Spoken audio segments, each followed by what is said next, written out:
अगर हम अपनी प्रतिष्ठा के लिए खुद संघर्ष करने को तैयार नहीं हैं, तो हम आजादी के हकदार भी नहीं हैं।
देश सेवा एक कुर्बानी नहीं बल्कि सौभाग्य है।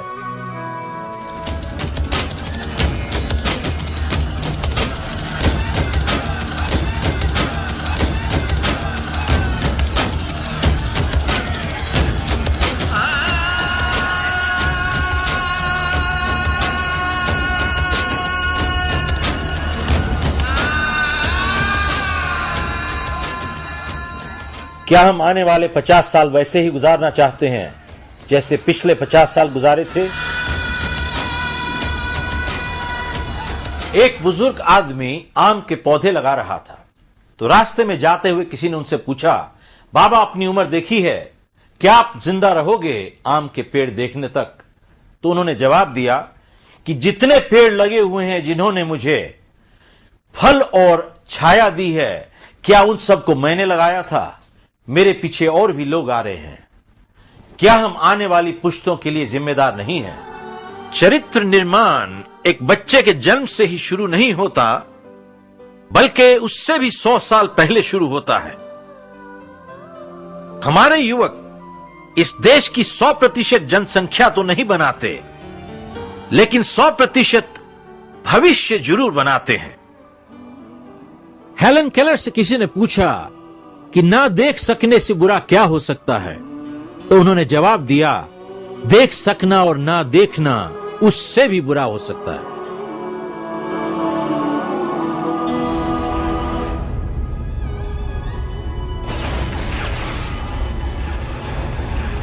हमारी आज की समस्याएं बीते हुए कल के अदूरदर्शी समाधानों का नतीजा हैं।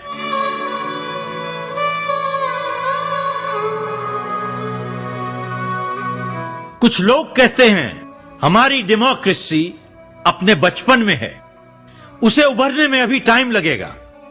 अक्सर लोग कहते हैं ये शुरुआत की तकलीफें हैं, पर दुख की बात तो यह है ये तकलीफों की शुरुआत है। अगर किसी को बचपन में ही कैंसर हो जाए तो वह जवानी की सुबह कभी देख ही नहीं सकता। कुछ लोग ऐसे हैं जो झूठी तारीफ सुनकर बर्बाद होना पसंद करेंगे, बजाय सच्ची निंदा से लाभ उठाने के। क्या आप जानते हैं कि भारत में 1/3 जनता गरीबी रेखा से नीचे रहती है? लगभग 70% भारतीयों को जन सुविधाएं उपलब्ध नहीं हैं।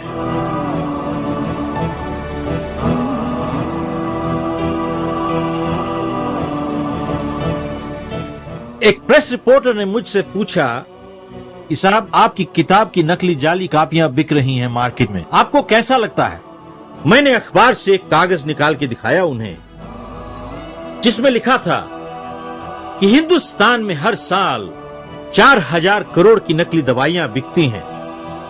मेरी तो सिर्फ रॉयल्टी ही जा रही है, लेकिन जो नकली दवाइयां खाते हैं उनकी तो जान जा रही है। और किसी दवाई के पैकेट के ऊपर ये वार्निंग नहीं लिखी होती कि उसे किसी पुलिस ऑफिसर को मत बेचिएगा, या जज को मत बेचिएगा, या वकील को मत बेचिएगा, या पॉलिटिशियन को मत बेचिएगा, या उनके बच्चों को मत बेचिएगा।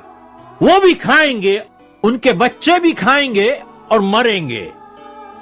आप कहेंगे उसे एक्सीडेंट, मैं कहूंगा मर्डर।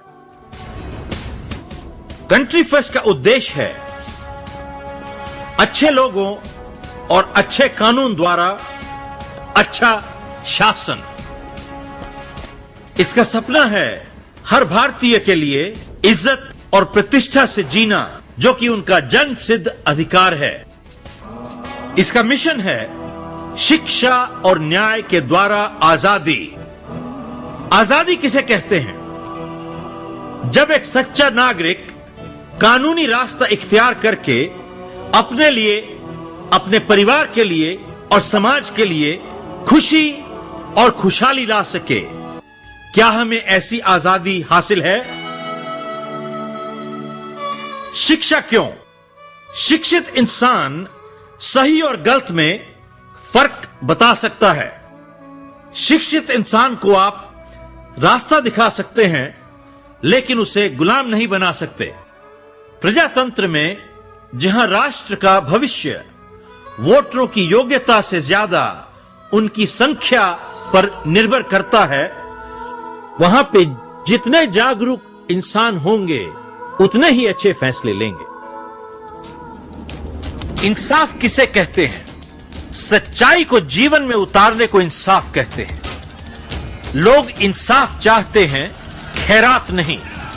गरीबी अपराध को इतना बढ़ावा नहीं देती है जितना अपराध गरीबी को देता है। कसूरवार को सजा ना देना इंसानियत पर अत्याचार है। जहां झूठ का बोलबाला हो वहां इंसाफ मिलता नहीं बल्कि बिकता है।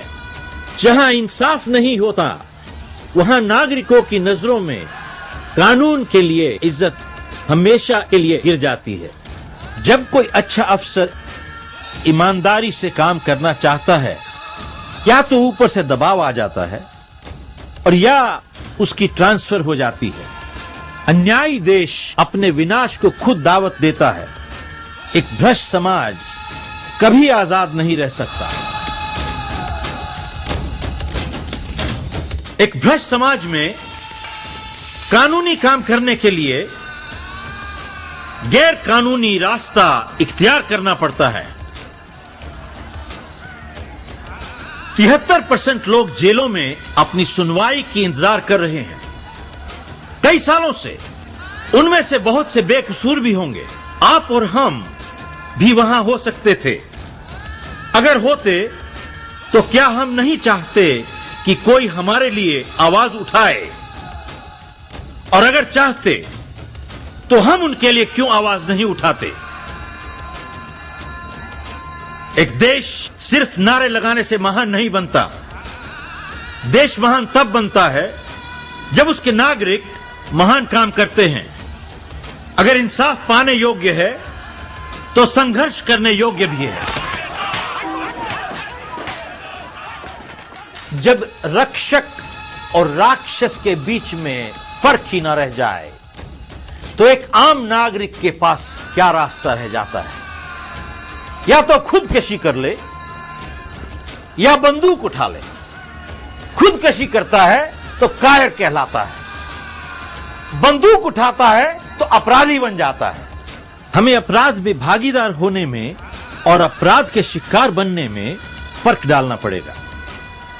मैं एक लाइसेंस के लिए अप्लाई करता हूं और किसी को रिश्वत देके किसी और अच्छे आदमी को बाहर फेंक देता हूं। मैं क्या बन गया? भागीदार। और ये क्या बन गए? शिकार।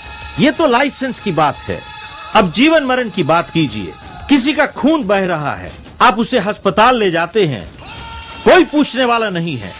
लेकिन आप किसी को रिश्वत दे दीजिए तो उसे 2 मिनट में ले लिया जाएगा। आपका असूल कहता है कि मैं रिश्वत नहीं दूंगा। सवाल यह है कि क्या आप उसे मरने दीजिएगा या रिश्वत दीजिएगा? मैं रिश्वत दूंगा। कानूनी तौर पे मैं एक अपराधी बन गया, लेकिन मैंने जान बचाई इंसानियत तौर पे। सवाल यह है कि क्या मैं अपराध में भागीदार था या अपराध का शिकार बन गया? मेरा पूरा विश्वास है कि 99% हिंदुस्तानी सच्चे और ईमानदार हैं। वो अपराध में भागीदार नहीं हैं, बल्कि अपराध के शिकार बन चुके हैं। एक जमाना था जब अपना काम जल्दी कराने के लिए पैसे देने को भ्रष्टाचार कहते थे, लेकिन आज भ्रष्टाचार, जबरदस्ती पैसे ऐंठने को कहा जाता है। अगर आप मुझे पैसे नहीं दीजिएगा तो मैं आपका जीना हराम कर दूंगा। जब औहदे और वर्दी वाले हफ्ता इकट्ठा करते हैं, इसी को ऑर्गेनाइज्ड क्राइम कहते हैं। प्रजातंत्र में हर नागरिक का हक है कि वो बेइंसाफी के खिलाफ शांतिपूर्वक आवाज उठा सकें। अगर आप गांधी जी की जिंदगी देखें, उन्होंने हर अंग्रेजी कानून तोड़ा था। वो कहते थे, आप बनाइए, मैं तोड़ूंगा। जो इंसान कानून तोड़ता है वो अपराधी कहलाता है। तो इसका मतलब यह है, गांधी जी से बड़ा अपराधी कोई था ही नहीं। उन्होंने एक बात कही थी कि देश के कानून से ऊंचा इंसानियत का कानून होता है। गांधी जी ने मद्रास में कहा था, सहयोग देना हर नागरिक का तब तक एक फर्ज बनता है जब तक सरकार उनके सम्मान की रक्षा करती है, और असहयोग भी उतना ही फर्ज बनता है जब सरकार उनके सम्मान की हिफाजत के बजाय उसे लूटने लगती है। सवाल यह उठता है कि लोग सच्चाई की जंग में शामिल क्यों नहीं होना चाहते? क्योंकि यह असुविधाजनक है। जिस समाज में लोग सुविधाओं को असूलों से ज्यादा अहमियत देते हैं, वो समाज हमेशा गिरता चला जाता है और अपने विनाश का कारण खुद ही बन जाता है। लोग आज परेशान इसलिए नहीं हैं कि वो मोहताज हैं, परेशान इसलिए हैं कि वो आजादी की जंग खुद नहीं लड़ना चाहते, बल्कि अपने पड़ोसी को लड़वाना चाहते हैं। लोग कहते हैं, आज जरूरत है भगत सिंह की, हमारे घर में नहीं आए लेकिन हमारे पड़ोसी के घर में आ जाए तो ही ठीक है। सैमुअल जॉनसन ने कहा था, शैतान देशभक्ति की आड़ लेते हैं। हर 1000 शैतानों के पीछे एक देशभक्त भी हुआ है। गांधी जी भी हुए हैं, नेताजी भी हुए हैं, सरदार पटेल भी हुए हैं और भगत सिंह भी हुए हैं। अवसरवादी कहते हैं, हमसे जो थोड़ा बहुत बन पाएगा हम करेंगे। ये सिर्फ जवानी जमा खर्च है, इरादा नहीं है। इरादे और इच्छा में बहुत फर्क होता है। इच्छा का सौदा हो सकता है, इरादे का सौदा नहीं होता। और जब भी दबाव पड़ता है जिंदगी में, इच्छा कमजोर पड़ जाती है और इरादा और मजबूत हो जाता है। जिम्मेदार नागरिक कहते हैं, जो देश को चाहिए वो ही हम करेंगे। एक और नस्ल है बरसाती देशभक्तों की। मौका परस्त लोगों के लिए देशभक्ति एक फैशन है। कमजोर इंसान कभी सच्चाई का साथ नहीं दे सकता और कायर इंसान कभी उसूलों को निभा नहीं सकता। जनता की बुजदिली उनके देश के पतन का कारण खुद ही बन जाती है। अगर हर सिपाही ये कहे, मेरा परिवार है, मेरी घरेलू जिम्मेदारियां हैं, मैं अकेला इंसान हूं, क्या कर सकता हूं, तो क्या हमें आजादी मिलती? क्या वो अनाथ होते हैं जो देश के लिए शहीद होते हैं? धर्म युद्ध में कभी समझौता नहीं होता। एक सिपाही ने कहा था कि जब आप घर जाएंगे तो अपने परिवार से कहिएगा कि आपके आने वाले कल के लिए हमने अपने आज को कुर्बान कर दिया। कैसी कमाल की बात है। स्वार्थ के लिए एक गद्दार कुछ भी कर सकता है, और देखिए मजे की बात, देश के लिए एक सिपाही भी कुछ भी कर सकता है। काश एक ऐसा कानून होता कि गद्दारों को कभी देश के पवित्र झंडे को हाथ लगाने की इजाजत नहीं होनी चाहिए, और न ही किसी गद्दार का खून किसी सिपाही की जान बचाने के लिए इस्तेमाल किया जाना चाहिए। हमारी समाज को 3 चीजों ने बहुत नुकसान पहुंचाया है। एक, ईर्ष्या और द्वेष। ईर्ष्या द्वेष किसे कहते हैं?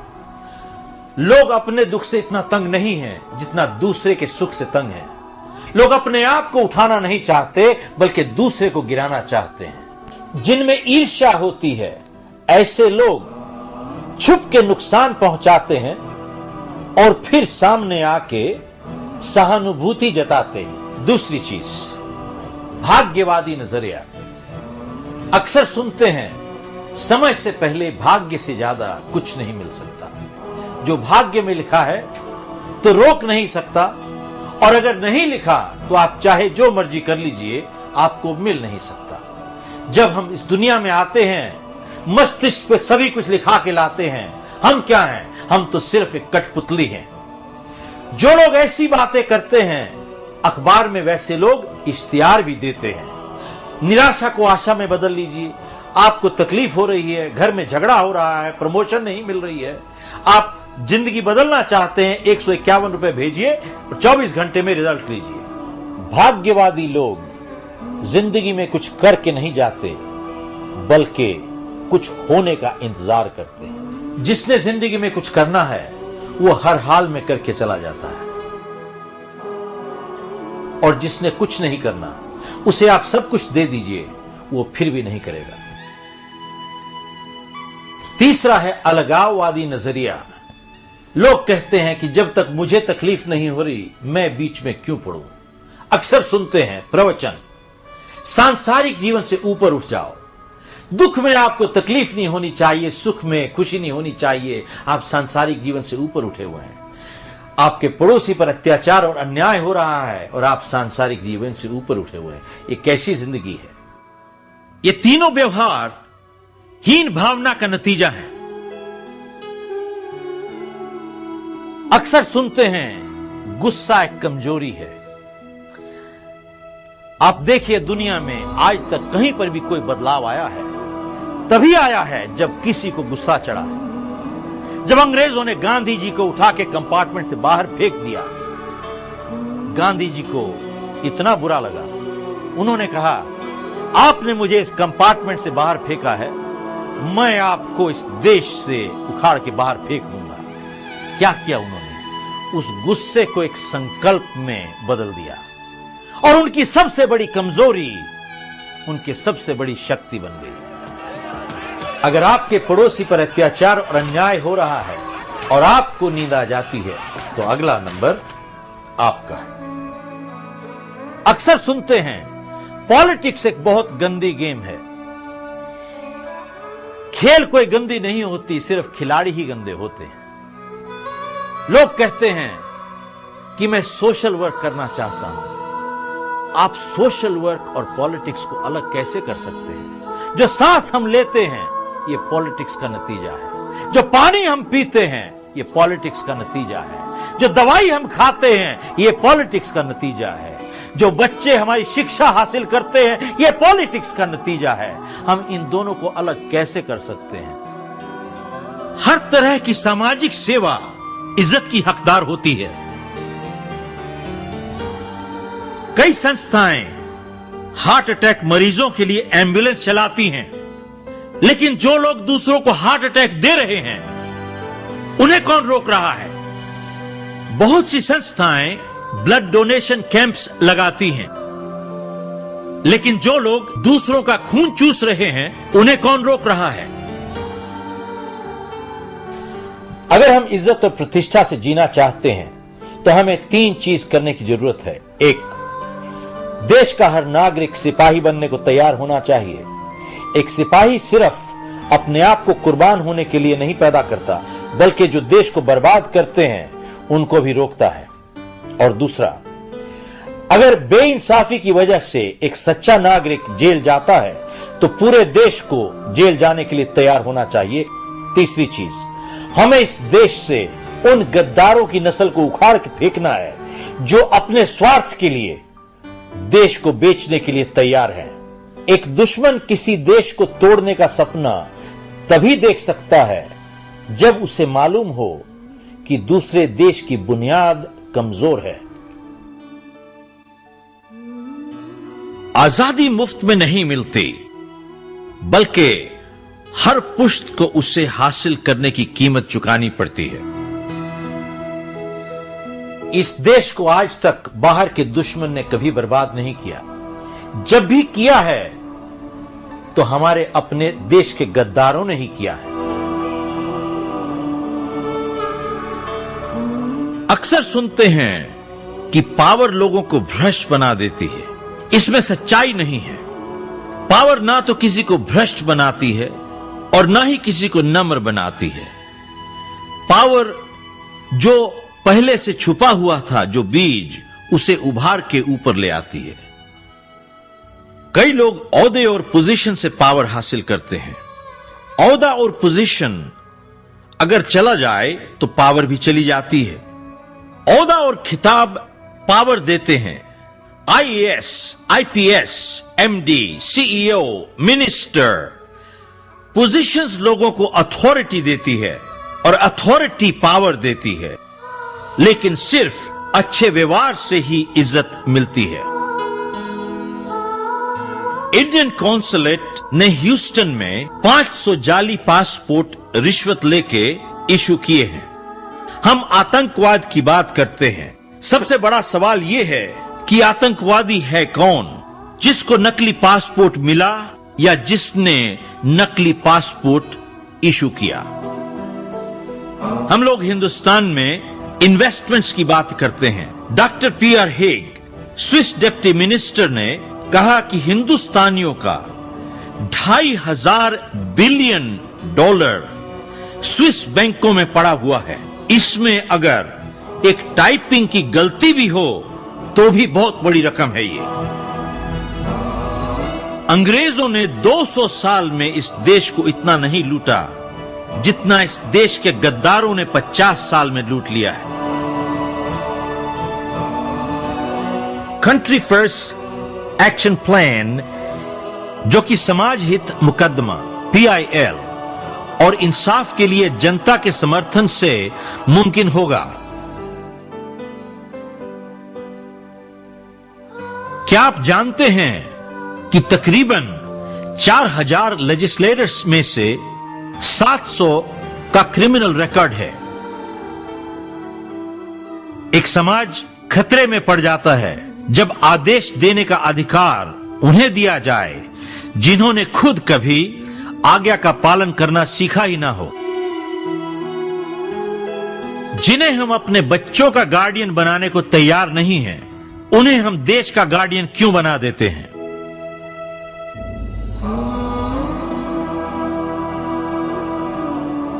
भारतीय अदालतों में तकरीबन 4 करोड़ केसेस पेंडिंग पड़े हुए हैं, लेकिन उनमें से करप्शन केसेस सिर्फ 15,000 से भी कम हैं। करप्शन केसेस को प्राथमिकता देनी चाहिए। उनकी रोजाना सुनवाई होकर उनका फैसला होना चाहिए। जैसा कि आर्थर एंडरसन केस की अमेरिका में सुनवाई हुई, उससे सिस्टम में सुधार आएगा।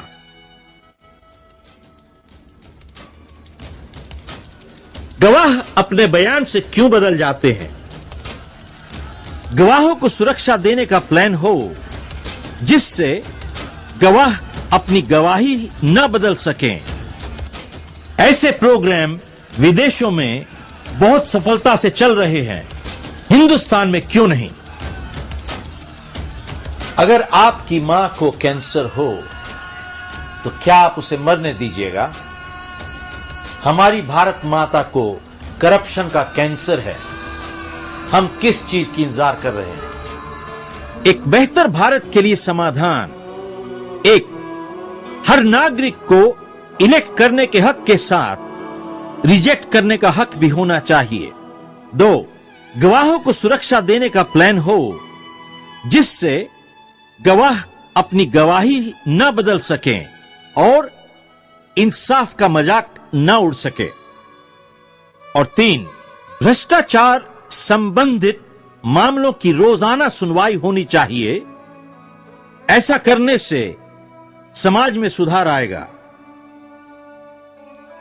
कंट्री फर्स्ट का दीर्घकालीन लक्ष्य है 3 लक्ष्यों को कानून का रूप दिया जाए और अमल में लाया जाए ताकि नागरिक इज्जत और प्रतिष्ठा से जी सकें।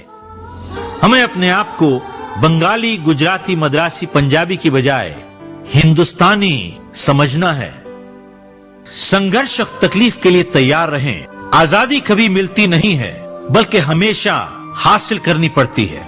अटल बने, दोगलापन छोड़ें, एक अच्छे नेता या अच्छी पार्टी को पूरा सहयोग दें, एक को दूसरे के साथ लड़ाने का खेल बंद किया जाए। मेड इन इंडिया के लेबल को गर्व और प्रतिष्ठा दें। आप ये वीडियो ले सकते हैं स्कूलों कॉलेजों में, अस्पतालों में, ऑफिसेज में, फैक्ट्रियों में, रोटरी क्लब में, लायंस में, जूनियर चेंबर में, association, chamber of commerce industry में ले जा सकते हैं, दिखा सकते हैं और जागृति पैदा कर सकते हैं। अपने पांव पर खड़े होने की भी कीमत चुकानी पड़ती है और अपने घुटनों को टेक कर भी जीने की कीमत चुकानी पड़ती है। फैसला आपका। हर प्रोफेशनल, चाहे पुलिस वाला हो, जज हो, वकील हो, सच्चाई और ईमानदारी की शपथ लेता है। क्या हम उस शपथ से जी रहे हैं? और अगर जी रहे हैं तो आने वाली पीढ़ियां हम पे गर्व करेंगी। और अगर नहीं जी रहे तो सवाल यह है, क्या हम तब झूठ बोल रहे थे या अब झूठ बोल रहे हैं? अगर आप 200 साल इंतजार करना चाहते हैं, आप ही को मुबारक। मैं नहीं करना चाहता। या तो देश बदल जाएगा या मैं बदल जाऊंगा, और अब मैं बदलने को तैयार नहीं हूं। अब देश को ही बदलना पड़ेगा। अगर देश वाली बात है तो सब हम सबसे आगे हैं। Vande Mataram, Vande Mataram. I'm willing to die for my country. मातरम, वंदे मातरम, वंदे मातरम, वंदे मातरम। पूरे दुनिया के अंदर हमारे मुल्क का नाम होगा। Vande Mataram, Vande Mataram, Vande Mataram. If you want to live with respect, then learn to fight for justice. मैं अकेला देश के लिए खड़ा हूँ। I like to stay in India. और आगे बढ़ेगा। सुजलाम सुफलाम मलयज शितलाम शस्य श्यामलाम मातरम वंदे। I would love to change for my country. हम ये शपथ लेते हैं कि देश के लिए लड़ेंगे और देश के लिए मरेंगे। Yes, I'm proud to be an Indian. देश के लिए जान भी हाजिर है। वंदे मातरम, वंदे मातरम, वंदे मातरम, वंदे मातरम। हम अपने शहीदों का खून बर्बाद नहीं होने देंगे। This is my country. I am responsible to my country and I owe it to my country. अगर हम बदल जाएंगे तो देश अपने आप बदल जाएगा। वंदे मातरम, वंदे मातरम, वंदे मातरम। मैं देश के लिए जरूर लाऊंगा। I'll stand alone for my country. Well, I'm proud to be an Indian and I love to stay. It's a beautiful country. देश का भविष्य काफी उज्जवल है। But if somebody is there to lead the country for a change, I'll definitely support him and will also help generate support for that person.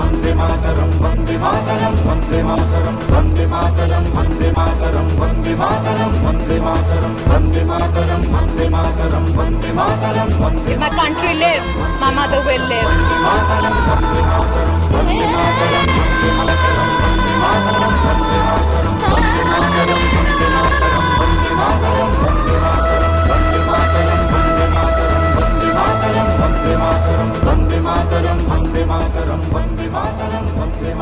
हम एक ऐसी आजादी बनाएंगे जब हर एक नागरिक इज्जत और प्रतिष्ठा से जी सकेगा।